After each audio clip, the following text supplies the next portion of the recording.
कुंभ राशी 2025 म्हणजेच यावर्षी कुंभ राशीच्या जातकांसाठी जून महिना, जूनचा पहिला आठवडा कसा असणार आहे. 7.5चा तिसरा टप्पा आणि शेवटचा टप्पा सुरू झालेला आहे.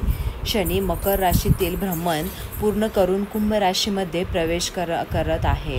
शनी आपल्या राशीत राहून कर्माची फळे देऊ लागतो, त्यामुळे हा टप्पा सर्वात महत्त्वाचा मानला जातो. या टप्प्यात चर्चा क्षणी तुमच्या आत बाहेरच्या जगाला उलटवून टाकतो आणि खऱ्या अर्थाने तुम्हाला तुमचा पुनर्जन्म घडतो. चला तर मग अशाच एका कठीण परिवर्तन कार्य टप्प्यात कोणत्या 5 भविष्यवाणी आहेत त्या आपण आता बघणार आहोत. आजूबाजूच्या खऱ्या व खोट्या लोकांचा आरसा दाखवतो, त्यामुळे कुंभ राशीचे जातक हे अनुभवणार की ज्यांच्यावर आपण आंधळा विश्वास ठेवला त्यांनीच आता पाठीत खंजीर खुपसला आहे. ती व्यक्ती तुमचा जोडीदार, भाऊ बहीण, आई वडील, सासू सासरे, लोक किंवा अत्यंत जुना मित्र असू शकतो. या टप्प्याच्या क्षणी ते आपलं तपशील एवढं सुरू केलेला असतो की तुमच्या कार्यक्रमाच्या आधारे तो ठरवतो हाच आहे. तुम्हाला कोणत्या नात्याचा शेवट दाखवायचा आहे. ही घटना फार खोलवर जखमा करत आहे. विश्वासघात केवळ पैशासाठी आणि मालमत्तेसाठीच मोजतो, तर तो भावूक पातळीवर तुमचं अस्तित्व द्रवून टाकतो. या काळात तुम्हाला एकटं वाटेल, पण एकटेपणाची वेळच तुम्हाला खऱ्या अर्थाने शक्तिमान बनवते. हे लक्षात ठेवा की शनी तोडतो ते नवीन उभारणीसाठी. नंबर 2 दुसरी भविष्यवाणी आहे ती म्हणजे आर्थिक वार्ता. पालक अजून हिशोब पूर्ण होईल, परंतु कुंभ राशीच्या जातकांसाठी आर्थिक स्थिती अत्यंत वाटणारी होईल. काही वेळा होऊन पण त्याचबरोबर जुनी देणे, वादग्रस्त संपत्ती, कर्ज वसुली अथवा सरकारी गुंतवणूक अडथळेही अनुभवायस येतील. पण या क्षणी हा न्यायाचा ग्रह आहे. तो तुमच्या पूर्वकर्मांचा हिशोब मागतो. 2025मध्ये तो तुमच्याकडून विचारेल की तुमचे कोणते पैसे अडकले व कोणाच्या वेळ घेतला होता, काय फसवणूक केली होती किंवा काय सहकार्य नाकारले होते, आणि त्या प्रश्नांची उत्तरे म्हणून आता या काळामध्ये योग्य नियोजन, संयम आणि फायदेशीर उपाय वापरल्यास हीच परिस्थिती पुढे स्थिरता येऊ शकते. काहींना जुनी मालमत्ता मिळणे किंवा सरकारी निधी उघडणे हे योग्य शक्य आहे. नंबर 3 ती म्हणजे आध्यात्मिक जागृती.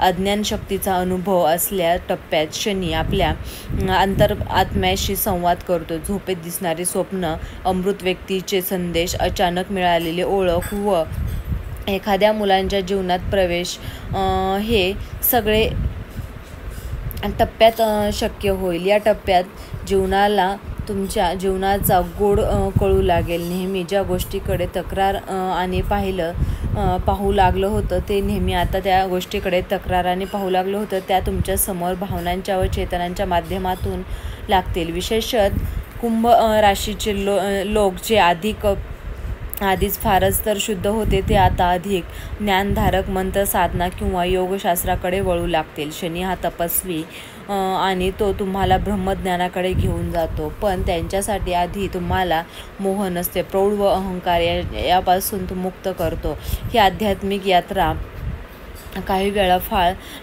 प्लसदायक असते, पण तीच आत्मप्रगतीचे दार उघडते. आता चौथी भविष्यवाणी आहे ती म्हणजे नात्यांचा शेवट, नव्यांचा हा योग. या टप्प्यात तुम्हाला एक गोष्ट समजवून काही नको. आपली कर्मामुळे अकर्मफळे असतात, त्यामुळे नाही. शनी हा काही नात्यांचा अंत करतो. विशेषतः तो म्हणजे तुम्हाला थांबवून ठेवतो, म्हणजे किंमत ठेवतो. तुमचे भावना उघडत घटस्फोट, ब्रेक, कौटुंबिक कलह, भांडण ह्या काळात सर्रास घडतील. पण लक्षात ठेवा, हा शेवट फक्त शरीर संबंधाचा नाही तर कर्मबंधनाचा शेवट आहे. शनी असा बंधनातून तुमचं सोडवतो जेणेकरून तुम्ही आत्मसातले प्राप्त करू शकता. या काळातच काही लोकांच्या जीवनात नवीन व्यक्ती ही प्रवेश करेल. कदाचित आध्यात्मिक किंवा व्यावसायिक रूपाने. या नव्या नात्यांची मूळ प्रेमांपासून कर्मसंस्कार व आत्मिक उन्नती मध्यम असेल. ही माणसं तुमच्या आयुष्यात बदलून टाकतील, पण फक्त त्याच वेळी जेव्हा तुमचं जुनं पूर्ण सोडलं असेल. आता 5वी भविष्यवाणी, ती म्हणजे नियतीचा पुनर्लेखन. एका रात्रीत जीवन बदलून. 3रा टप्पा म्हणजे परीक्षेचा शेवटचा पेपर अंतिम निकाल देतो, आणि या निकालात जर तुम्ही संयम, परिश्रम व प्रामाणिकपणेचा आदर्श ठेवलात तर तुम्हाला चांगलाच नक्की फायदा होईल.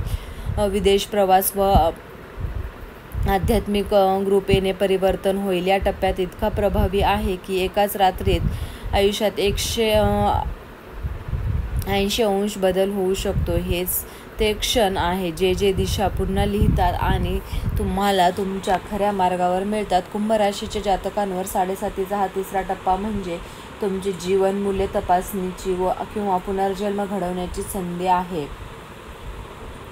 जो खऱ्या अर्थाने देवतत्वाकडे नेतृत्वावरील 5 भविष्यवाणी तुमच्या जीवनात वेगवेगळ्या स्वरूपात अनुभवास येतील, त्याला घाबरू नका. त्यातून शिकायचं, बदलायचं आणि नव्याने उभं राहायचं. शेवटी 7.5चा शेवट म्हणजे आत्म्याचा परिपक्व आहे. मित्रांनो, तुम्हाला हा व्हिडिओ कसा वाटला? व्हिडिओ जर तुम्हाला आवडला असेल तर व्हिडिओला लाईक करा, चॅनलला सबस्क्राईब करा आणि आजचा व्हिडिओ तुम्ही कुंभ राशीच्या लोकांना शेअर करायला अजिबात विसरू नका. तुम्ही हा व्हिडिओ शेवटपर्यंत पाहिल्याबद्दल तुम्हा सर्वांचे मनापासून खूप खूप धन्यवाद.